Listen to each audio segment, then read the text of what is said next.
babona kino ekintu atakiyitanga mu mbagamba yatamanyi bulumi bwakyo. Nze mu 2013 banyima passporti omusajja bamuyitanga baliji yali loya wa immigration wa internal affairs ne namala yali passport court officer banyima passporti fayiro yange ne bagikwata ne bagisula mu kasero ne banga batujja kwa passport gende Rwanda okole ki nenvayo mu immigration tambuza bigere kuva mu nga mpuze no kuunga nenzija ne tambuza ebigere kuva immigration ne mpaka ebusinga jensula nengende wangu mzee wa Afrika nanula nembi mugamba bambi nasituka mzee kananula netugenda naye isere ebyo alugunda yali minister of internal affairs netugenda yo naye bwe twagenda yo naye lugunda yatugamba tetukiza munyarwanda kufuna ki passport era passport bakola ki baginyima nga tuline mzee kananula yakwebaza Franka Gasumba ono abantu abamu bambuuza nga gwe omusajja omusumba omulokolokolokotanya ne Gasumba omusamize naye waliwo ekyatugattanga tubeera tusinkana nnyo tubeera ffenna ffenna ate tuwakana nnyo waleetega omusamize sikkiriziganya naye kimu musaayi ate omusajja akola ki ayagala nnyo omusaayi gwe alumirira nnyo abantu be. Kino kye kiwandiiko ekituumiddwa executive order nga kyayisiddwa president w'eggwanga lino His Excellency Yoweri Kaguta Museveni. Ntandika okukisoma. Executive order under Article 99, Clause 1 and Clause 4 of the 1995 Constitution.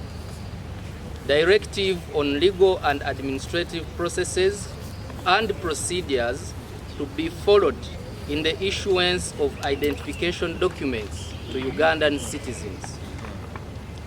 By virtue of the authority vested in the President by Article 99, Clause 1 and Clause 4 of the Constitution, this executive order is made this 23rd day of January 2025. I have consistently received complaints regarding the manner in which people applying for passports are sometimes treated by the concerned authorities. This mainly relates to how the question of whether or not an applicant is a citizen of Uganda is approached when he or she has applied for a passport. The issue of citizenship was resolved under Chapter 3 of the 1995 Constitution. It provides for the following types of citizenship. 1. Citizenship by birth. 2. Citizenship by registration. 3. Citizenship by naturalization. Clearly, the issue is not the law or any gaps in it, but how the law is administered with regard to proof of citizenship by applicants for passports or other documents of identity. Therefore, since the challenge is administrative in nature, I hereby direct as follows. 1. Every Ugandan citizen has a right to a passport or other travel document and to enter, live and return to Uganda. 2. Upon receipt of an application for a passport, officials of the Directorate of the Citizenship and Immigration Control should address themselves to the provisions of Section 40 of the Citizenship and Immigration Control Act, Chapter 313, which only requires a person to produce his or her national identification number, NIN, and to comply with any other requirements prescribed by the board. Where there are other requirements by the board, they must be published, known and based on the law. 3. The concerned authorities or institution must also properly address themselves to the provision of the 1995 Constitution and the laws enacted regarding determination of citizenship or registration of persons. 4.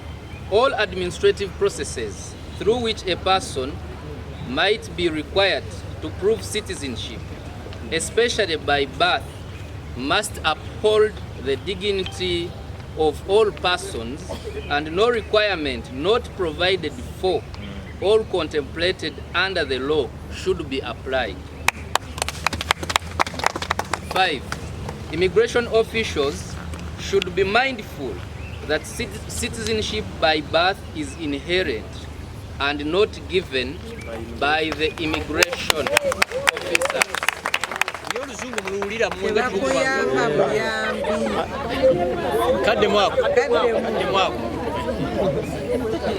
Executive Order number 5. Immigration officials should be mindful that citizenship by birth is inherent and not given by the immigration officer, and that there must be a presumption of citizenship unless an immigration officer has cogent and reliable evidence that the information submitted by an applicant is not true. Executive Order number 6. It is the duty of the immigration officer to bring forth evidence that the information submitted by the applicant regarding their citizenship by birth is inaccurate, and forward the same to NIRA for appropriate action in accordance with the Registration of Persons Act, Chapter 332. The duty is not on the applicant.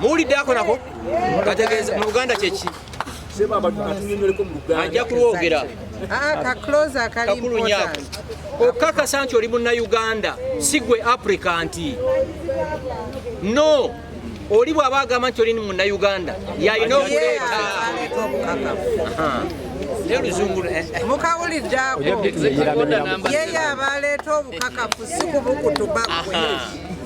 The Directorate of Citizenship and Immigration Control should not confiscate. The Directorate of Citizenship and Immigration Control should not confiscate or cancel national identification cards issued by NIRA without following due process prescribed by law. Mindful of every person's right to be heard and the right to access services, an immigration officer's first option should be to have any anomalies identified in the particulars of an applicant addressed by NIRA. Executive Order number 8. It is not the mandate of the Directorate of Citizenship and Immigration Control to investigate citizenship by birth. And should there be a question about the veracity of the information provided by an applicant for a passport who has indicated that they are a citizen by birth, the Directorate of Citizenship and Immigration Control should refer the matter to NIRA in accordance with the process prescribed under the Registration of Persons Act. Yes. Executive Order number 9. The documents required for the purpose of registering an applicant by NIRA are as prescribed in the relevant law. These are birth certificate, voter's card, driving permit, baptism certificate, etc. Where an applicant is unable to produce any of these documents, a relative of the applicant may identify the applicant under oath through statutory declaration as permitted under the law. Kyebategeeza mu ekyo singa obadde tolina baptism certificate oba ebiwandiiko ebirala, senga waalayira n'agamba oyo mwana wa muganda wange yafa yasomera wano yakulira wano paka genda maaso. Executive Order number 10. The requirements for acquisition of passports or other identification documents must apply to all applicants equally, regardless of tribe, ethnicity, or community.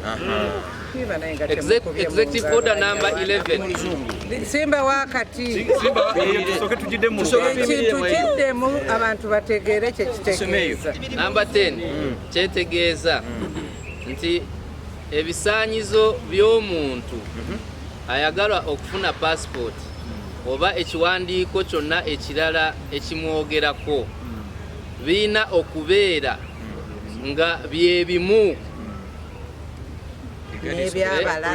n'ebyabalala bonna bannayuganda bonna nga tebisinziira oba nga tebyesigama ku tribe eggwanga ly'omuntu mwakola ki mwava oba ethnicity ng'omuntu bwagamba nti ndi Muganda ndi Munyarwanda tusibuka wano tusibuka wali. So omuntu nga Mukyoli, omuntu nga Muganda, omuntu nga Munyarwanda naye nga Munyarwanda wawano bonna balina okubeera nga benkanankana mu biwandiiko bye babasaba nga bagenza okufuna passport ne national ID. Executive order number 11. If the applicant's application is supported by a letter from the local authorities and corroboration by notable elders where necessary, the applicant should be promptly issued with a national identification card or passport.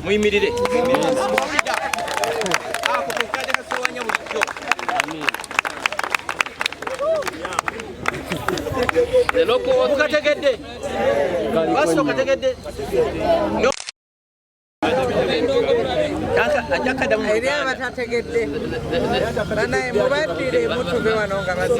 Ekiragiro namba 11 kigamba nti singa okusaba kw'omuntu kuba kuteereddwamu nga kuwagiddwa ebbaluwa okuva mu bakulembeze ba LC nga n'ebbaluwa eyo eriko obujulizi obw'omuntu omukulu mu community eyo oba amanyikiddwa mu community omuntu eyo gy'ava nga ate nakyo si kyabwatteeka okuggyako nga kyetaagisiddwa omuntu oyo asabye alina okubeera nga aweebwa national ID oba passport mu bunnambiro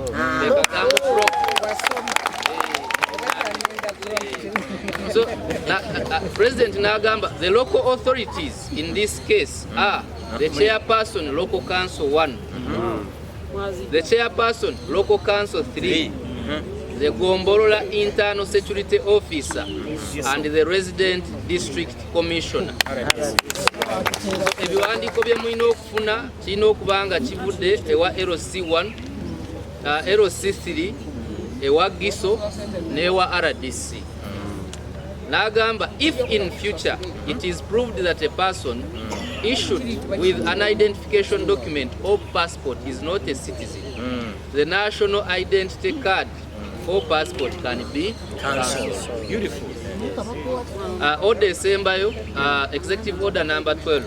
Presently, the law does not accord automatic citizenship to children of citizens by birth and by naturalization. A citizen produces a citizen. Omukulembeze agambye nti etteeka nga bwe liri olwaleero nga Munnayuganda nga nzaalwa ya wano n'omuntu afunye obutuuze ng'amaze okubeera nga anaturalizinze okubeera nga omwana we naye automatically abalibwa okubeera nga muki nga munnansi owaddala n'alagira the Minister of Internal Affairs and the Attorney General are directed to immediately have this anomaly addressed. Alagidde Minister wa Internal Affairs ne Attorney General baddemu batunule mu tteeka lirongoosebwe kubanga Munnayuganda azaala Munnayuganda ekisoboka kubeera nga ndi Munnayuganda ate n'ogamba nti nze sizaala muki Munnayuganda. N'ateekako omukono Yoweri Kaguta Museveni, President.